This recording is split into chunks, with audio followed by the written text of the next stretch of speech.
وَاذْكُرْ فِي الْكِتَابِ ابراہیم اِنَّهُ كَانَ صِدِّيقًا نَبِيًّا۔ اب یہاں سے جو ہے حضرت ابراہیم علی نبینا علیہ الصلاۃ والسلام کا تذکرہ چل رہا ہے۔ دیکھیے کہ جتنے بھی قرآن پاک کے اندر 26 یا 27 نبیوں کا جو تذکرہ ہے وہ ایک طرح سے مکمل قصہ ان کا بیان نہیں کیا گیا ہے کسی ایک صورت میں، بلکہ الگ الگ جگہوں پہ مختلف مقامات پر جو ہے ان کا تذکرہ کیا ہے۔ صرف ان میں سے جو ہے صرف ایک واحد نبی ہیں حضرت یوسف علیہ السلام، جن کا قصہ مکمل پوری ایک صورت میں نازل ہو گئی۔ ان کے علاوہ جتنے بھی نبی آئے ہیں سب کا تذکرہ کسی کسی صورت میں ہے، کسی کسی پارے میں ہے، تھوڑا تھوڑا کر کے تذکرہ کیا گیا ہے۔ تو اس میں بھی دیکھیے کہ ایک پورا رکوع جو ہے انہی کا بیان ہے۔ فرمایا کہ وَاذْكُرْ فِي الْكِتَابِ ابراہیم، کہ اس کتاب کے اندر جو ہے ابراہیم علی نبینا علیہ الصلاۃ والسلام کا بھی تذکرہ کیجیے، لوگوں کو سنائیے کہ اِنَّهُ كَانَ صِدِّيقًا نَبِيًّا، بے شک جو ہیں حضرت ابراہیم علی نبینا علیہ الصلاۃ والسلام جو ہیں سچے نبی ہیں۔ یہاں پہ صدیقاً کا جو لفظ استعمال کیا ہے وہ سچے ہونے کے ہیں، جو اپنی زندگی میں یہاں پہ صدیق کا اصل جو معنی ہے، جو اصل جو لغوی جو معنی ہوتا ہے ڈکشنری کے حساب سے، وہ یہ کہ ایسا شخص جو اپنے زندگی میں ہوش سنبھالنے کے بعد سے لے کے موت تک کبھی اپنی زندگی میں جھوٹ نہ بولا ہو، ان کو کہتے ہیں صدیقاً نبیہ۔ اصل معنی اس کے یہ ہے۔ تو ظاہر سی بات ہے کہ ابراہیم علیہ السلام بہت بڑے نبی ہیں، اور اتنے بڑے نبی ہیں کہ ساتوں آسمان پہ جو ہے ان کا جو ہے جگہ ہے، اور جس طرح خانہ کعبہ جو زمین کے اندر مکہ میں ہے، اسی خانہ کعبہ کے سیدھا اوپر جو ہے خانہ کعبہ ہے، اس خانہ کعبہ کی دیوار سے سٹ کے جو ابراہیم علیہ السلام بیٹھے ہوئے ہیں۔ اور جو بات ہم ابھی کہنے جا رہے ہیں وہ ہم حدیث میں ہم نے نہیں پڑھا ہے، لیکن ہم نے ذخیرہ معلومات ایک کتاب ہے اس میں ہم نے یہ پڑھا ہے کہ جو بچہ پیدا ہونے کے بعد 1 گھنٹے کے بعد یا 1 دن کے بعد یا 10 دن کے بعد یا 1 سال کے بعد انتقال ہو جاتا ہے، یعنی خلاصہ کلام یہ کہ اس کی اسٹوڈنٹ کی لائف یعنی کہ پڑھتے پڑھتے اس کا انتقال ہو گیا ہو، یعنی اس کی پڑھائی ختم ہونے سے پہلے اس کا انتقال ہو گیا ہو، تو ابراہیم علیہ السلام کی ذمہ داری یہ ہوتی ہے کہ ان بچوں کو وہاں پہ خانہ کعبہ کے سامنے بیٹھا کے پڑھواتے ہیں۔ جو بچہ یعنی اس کی پڑھائی ختم ہونے سے پہلے اس کا انتقال اگر ہو جاتا ہے تو اس بچے کی تعلیم وہاں پہ ابراہیم علیہ السلام خود دیتے ہیں۔ تو بتائیے کتنے بڑے نبی ہیں، اور کتنا خوش نصیب وہ بچہ ہے جس کا انتقال ہوتا ہے اور وہ وہاں تعلیم حاصل کر رہا ہے۔ لوگ یہاں ڈھنڈورا پیٹتا ہے کہ ہمارا بچہ انتقال ہو گیا، سینہ پیٹتا ہے، روتا ہے، اب نہ جانے کیا کیا وظیفے کرتا ہے، کیا کیا جو ہے لوگوں کو جو ہے دکھڑے سناتا ہے، جبکہ جو چیز اللہ تعالیٰ کرتا ہے وہ ہماری بہتری کے لیے کرتا ہے۔ تو ابراہیم علیہ السلام کی ذمہ داری وہی ہوتی ہے کہ جو بچہ انتقال ہوتا ہے ان کو وہاں پڑھاتے ہیں۔ اذ قال لأبیہ، ابراہیم علیہ السلام اپنے ابا سے کہہ رہے ہیں کہ یا ابتی، اے میرے ابا، لم تعبد، آپ کیوں عبادت کرتے ہیں، کس کی، بتوں کی، ما لا یسمع، جو نہ کبھی سنتا ہے، ولا یبصر، اور نہ وہ کبھی دیکھتا ہے، ولا یغنی عنک شیئا، اور نہ وہ خود اپنے کام خود اپنے ہاتھوں سے کر سکتا ہے، یعنی وہ خود جو ہے اپنے آپ سے بیزار ہے۔ ایک بت ہے، اس کو کیا معلوم کہ ہمارے سامنے کھانا رکھا ہوا ہے، اس کو کیا معلوم کہ ہمارے سامنے پیسہ رکھا جا رہا ہے، اس کو کیا معلوم کہ ہم کو جو ہے کہاں کہاں جو ہے بھسایا جا رہا ہے، کہاں کہاں ہم کو جو لے جایا جا رہا ہے، گھمایا پھرایا، اس کو کیا معلوم۔ تو ابراہیم علیہ السلام یہ کہہ رہے ہیں کہ آپ ایسے معبودوں کی کیوں عبادت کرتے ہیں۔ یہاں پہ دیکھیے کہ ابراہیم علیہ السلام کے ابو کیا ہیں، کافر ہیں، بت پرست ہیں۔ بت پرست کے ساتھ ساتھ صرف یہ نہیں کہ صرف بت پرست ہے، بلکہ ابراہیم علیہ السلام کے ابا جو ہیں آزر جو ہیں وہ خود بت بناتے تھے۔ اب دیکھیں یہاں پہ ایک چیز غور کیجئے کہ جب اللہ تعالیٰ ایک کافر کے گھر کے اندر ایک نبی کو پیدا کر سکتا ہے، اس کو پلوا سکتا ہے، تو اس دنیا کے اندر کیا نہیں ممکن ہے۔ ابراہیم علیہ السلام جنت میں ہیں، نبی ہیں، ان کا باپ کہاں ہے، جہنم میں۔ دنیا کا رواج یہی ہے، جو جیسا کیجیے گا وہ وہاں نسل نہیں دیکھتا ہے، بھائی ہمارا باپ جو ہے، ہم جو ہے نمازی، تو ہو سکتا ہے کہ ہمارا بیٹا جو معاف ہو جائے اس کی گناہ، نہیں۔ ایسا اگر ہوتا تو سلیمان علیہ السلام جو اپنے بیٹوں کو بچا لیتا، اور انہوں نے دعا بھی کی اللہ کے سامنے کہ یا اللہ وہ ہماری اولاد میں سے ان کو بچا لیجئے، تو اللہ نے فوراً ان کو پھٹکار لگایا کہ سلیمان یہ تم کیا کر رہے ہو؟ ہم نے تو پہلے ہی کہا تھا کہ جو شخص بھی ہمارے دین کو مانے گا، ہمارے دین کی پیروی کرے گا، اس کو ہم جنت میں ڈالیں گے، اب وہ تمہارا بیٹا ہو یا کسی کا بھی بیٹا ہو، جو کوئی بھی نافرمانی کرے گا اس کو ہم جہنم میں ڈالیں گے۔ اسی طرح ابراہیم علیہ السلام کے ابو جو ہے بت پرست بھی تھے، اس کے ساتھ ساتھ خود یہ اپنے ہاتھوں سے بت بناتے تھے، بیچتے تھے۔ ایسے گھر میں اللہ نے ایسے نبی کو پیدا کیا جو سب سے بڑی نبی، جن کو خلیل اللہ کا لقب ملا۔ اور آگے فرمائیں کہ یا ابت انی قد جاءنی من العلم ما لم یأتک، اے میرے ابا مجھے میرے پاس ایسا علم ملا ہم کو، مجھے ایسا لگ رہا ہے، مجھے ایک علم پہنچا ہے کہ ما لم یأتک، کہ فاتبعنی، جس کی آپ میری یعنی کہ جس کی آپ پیروی کریں گے، یعنی ہم جو کہیں اس کی بات اگر آپ مان لیں گے تو اہدیک صراطا سویا، تو ہو سکتا ہے کہ آپ اس راستے سے جو ہے ہٹ کے جو ہے آپ سیدھے راستے کی طرف آ سکتے ہیں۔ نہیں، اگر آپ نہیں مانیں گے ہماری بات، اگر ہم جو ہے جو کہہ رہے ہیں اس کی خلاف ورزی کر رہے ہیں، تو ظاہر سی بات ہے کہ آپ جہنم میں جائیے گا ہی، اس میں کوئی شک نہیں ہے۔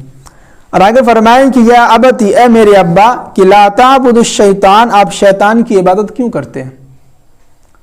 شیطان سے مراد وہیں بتوں کی، ظاہر سی بات ہے کہ وہ تو ظاہر تو لگ رہا ہے کہ بت ہے، ان کو وہ سمجھتے ہیں کہ ہمارا خدا ہے، ہاں، لیکن جو ہے قرآن کیا کہتا ہے کہ لا تعبد الشیطان، شیطان کا لفظ استعمال کیا وہاں پہ۔ اور بے شک ان الشیطان کان للرحمن عصیا، بے شک شیطان جو ہے آپ کو اللہ کی عبادت سے، یعنی آپ جو ہے اللہ سے جو ہے آپ کو بغاوت کر دے گا، نافرمانی پہ اتارے گا آپ کو۔ ظاہر سی بات ہے کہ ایک انسان ہے، شیطان اس کو بہکاتا ہے، شیطان اور جو جن ہے اس کا کام ہی وہی جو برے لوگ ہیں اس کو بہکانا، اس کو وسوسے میں ڈالنا، کہ تمہاری ذمہ داری ہے کہ اس کو عقیدہ سے ہٹانا ہے۔ اب عقیدہ سے کیا ہٹانا ہے؟ اس کے دل میں ڈالو کہ نہیں تمہارے اوپر جو ہے کچھ جن کا اثر ہے یا کسی چیز کا اثر ہے، تم جو اتنے پریشان حال ہو۔ اب وہ انسان سوچتا بھی وہی کہ ہو سکتا ہے کہیں ہمارے اوپر جن کا اثر ہو، تو شیطان کی ذمہ داری ہی ہے کہ لوگوں کا عقیدہ خراب کرنا۔ اب جن کا عقیدہ مکمل مضبوط اور ٹھوس ہو تو وہ کہتا کہ ہم نہیں مانتے سب چیزوں کو، بالکل نہیں مانتے، اس سے تو غلط ہے۔ تو شیطان کی جو شخص بھی پیروی کرے گا وہ غلط راستے کی بجائے گا، کبھی اس کے ذہن میں کچھ طرح کے خیالات آئیں گے، کبھی کچھ خیالات آئے گا، کبھی اس طرف بھی لے جائے گا، کبھی اس طرف لے جائے گا، کبھی ایک راستے پہ نہیں رہے گا، وہ کبھی اس کی بات مان لے گا، اچھا لگے گا اس کی بات مان لے گا، کبھی ادھر مان لے گا۔ جیسے قرآن نے کہا کہ افرأیت من اتخذ الہہ ہواہ، کہ اے نبی صلی اللہ علیہ وسلم کچھ لوگ ایسے ہیں کو اس کو جو چیز اچھا لگا اس کو معبود بنا لیا۔ مسلمانوں کے اندر بھی یہی ہے، کبھی دل نے سوچا کہ یار یہ چیز اچھی ہے جبکہ وہ چیز جو ہے حرام ہے، لیکن اس کو دل کو اچھا لگا تو کبھی اس کو اپنا لیا۔ باقی جیسے کہ کوئی چیز حلال بھی ہے تو دیکھا کہ وہ اچھا لگ رہا ہے، وہ اچھا کر رہا ہے اور اس کو دل کو بھا گیا تو وہ چیز لے لیا اپنی طرف سے۔ تو ایک یعنی کہ سمجھیے کہ کچھ لوگ ایسے ہیں جو ایک راستے پہ نہیں چل رہے ہیں، دو رنگی رنگ جو بولتے ہیں، کبھی ادھر آ گئے، کبھی ادھر آ گئے، کبھی ادھر آ گئے، کبھی ادھر آ گئے۔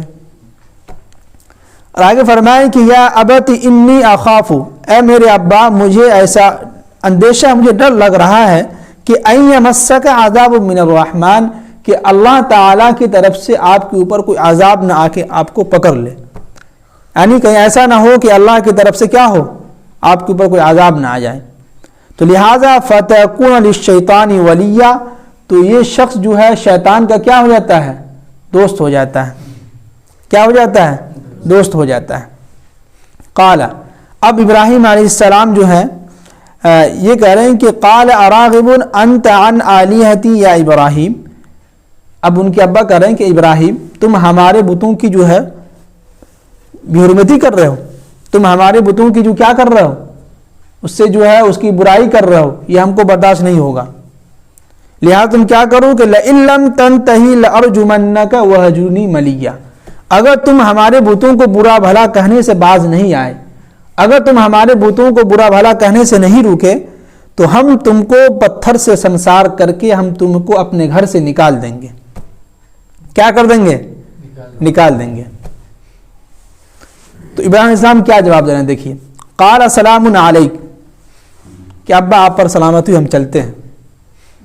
یہاں پہ دیکھیے تفسیر نے کتنی اچھی بات بتائی ہے، یعنی قرآن نے، کہ جب بھی اگر آپ کسی سے بحث کر رہے ہوں یا آپ سے اس کی دشمنی چل رہی ہے، جھگڑا ہو رہا ہو، یا آپ جو ہے آپ کی بات وہ نہیں مان رہا ہو، تو آپ ان سے کہیے کہ دیکھو ہم تم سے بات نہیں کریں گے، یہ غلط طریقہ ہے، بلکہ آپ کہیے کہ بھائی آپ پر سلام، ہم آپ کو سلام کرتے ہیں، ہم چل رہے ہیں۔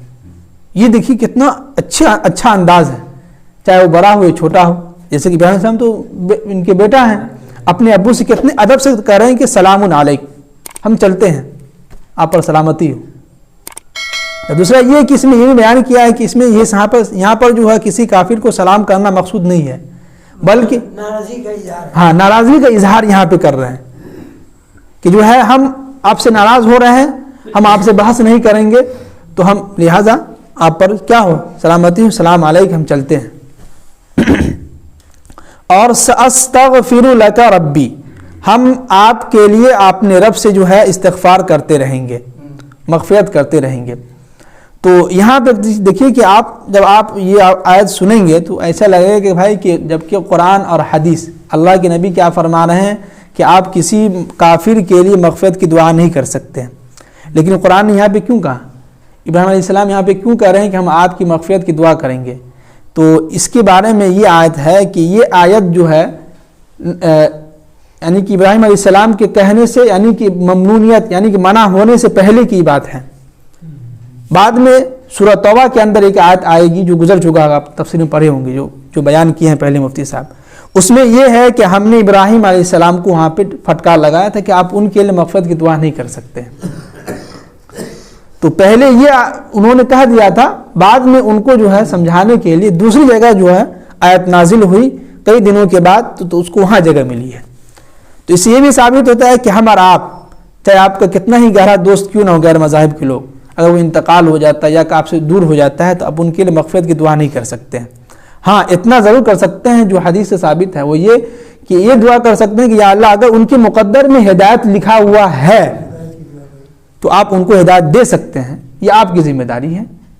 اگر ان کے مقدر میں ہدایت نہیں ہے تو ہم آپ سے کچھ نہیں کر سکتے، اس لیے کہ چچا جو ہیں اللہ کے نبی صلی اللہ علیہ وسلم کے چچا ابو طالب، ان کے بارے میں بھی اللہ کے نبی صلی اللہ علیہ وسلم نے کیا کہا تھا کہ ہم آپ کی مغفرت کی دعا کریں گے۔ تو قرآن کی آیت نازل ہوئی کہ 10ویں پارے کے اندر کہ وَاعْلَمُوا أَنَّ الْمُشْرِكِينَ، ایسے کچھ آیت ہے کہ آپ اپنے کافروں کے لیے، چاہے آپ کا دوست ہو یا چچا ہو، ان کے لیے آپ مغفرت کی دعائیں نہیں کر سکتے ہیں۔ سمجھ میں آئے گی میری بات؟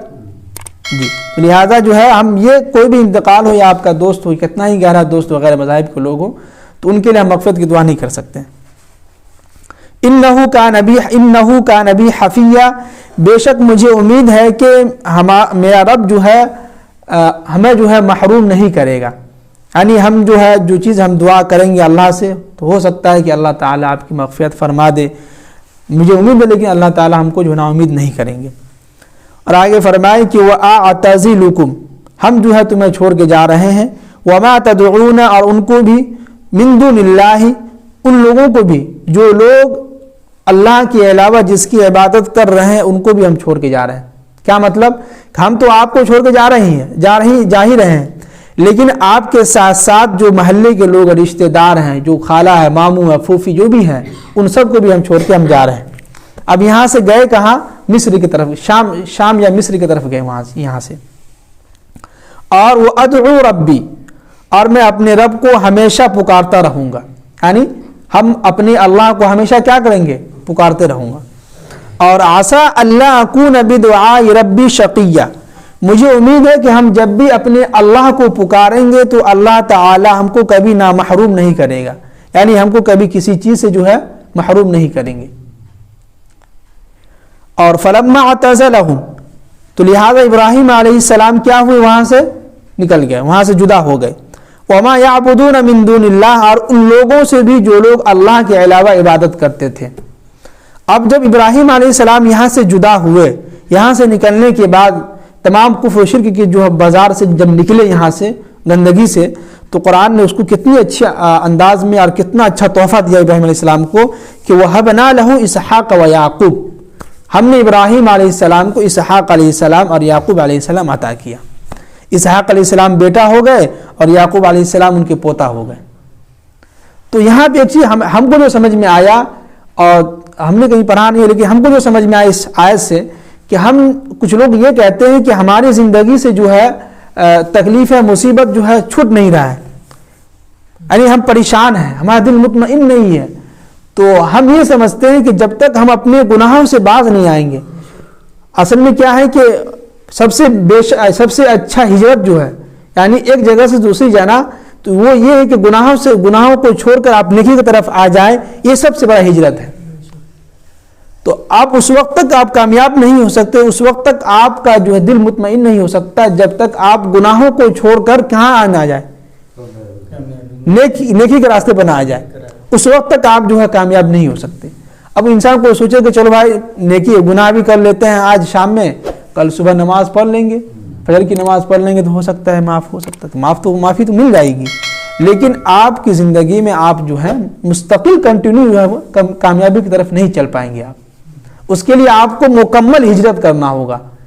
کیا مطلب کہ ایک جگہ سے دوسری جگہ جس کو کہتے ہیں، ہاں، برائی سے چھوڑ کر کیا نا نیکی کی طرف جب آ جائیے گا تب آپ کو اللہ تعالیٰ کچھ نہ کچھ نوازیں گے. جیسے یہاں پہ ابراہیم علیہ السلام کو نوازا گیا کہ انہوں نے جو ہے اپنے گھر کو، اپنے بتوں کو، یعنی جتنے بھی لوگ تھے سب کو چھوڑ کر کے کہاں آئے، شام کی طرف آئے. تو اللہ نے ان کو جو ہے وَهَبْنَا لَهُ اسحاق و یعقوب، اسحاق علیہ السلام بھی عطا کیا اور یعقوب علیہ السلام بھی کیا.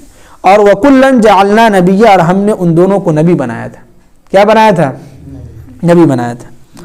اور آگے فرمائے کہ وَوَهَبْنَا لَهُم مِّن رَحْمَتِنَا، اور ہم نے ان کے درمیان ان پر جو ہے رحمت نازل کیا. اور وَجَعَلْنَا لَهُمْ لِسَانَ صِدْقٍ عَلِيًّا، اور ہم نے ان کی زبان کو جو سچائی اور جو ہے بہت بلند اعلیٰ مقام عطا کیا، ان کو نیک نامی عطا کیا. تو اس ایک رکوع میں جو ہے سمجھے کہ ابراہیم علیہ السلام کا تذکرہ ہو گیا. اب آگے جو ہے موسیٰ علیہ السلام کا پھر واقعہ شروع ہوگا. اللہ تعالی ہم سب کو عمل کی توفیق نصیب فرمائے. سبحان اللہ بحمدہ، سبحانک اللہم وبحمدک.